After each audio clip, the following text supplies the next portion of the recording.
Ρέστας ο ήρωας της ατυχίας, νελάδι γελιάς καθάριζε τις μασχάλες και δώρο σε αγνοούμενους ξένους, δίνοντας τους τρίχες από τα πόδια.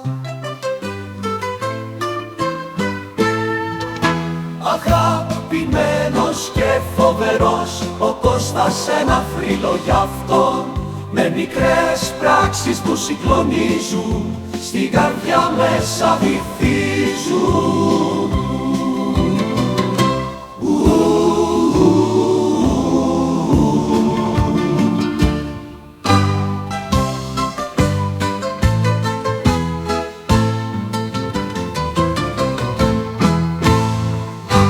Αγαπημένος και φοβερός,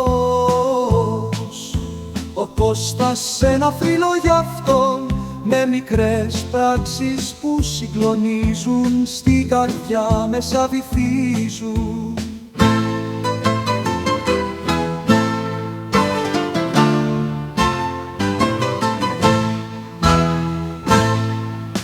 Αγαπημένος και φοβερός, ο Κώστας ένα θρύλο γι' αυτόν, με μικρές πράξεις που συγκλονίζουν, στην καρδιά μέσα βυθίζουν.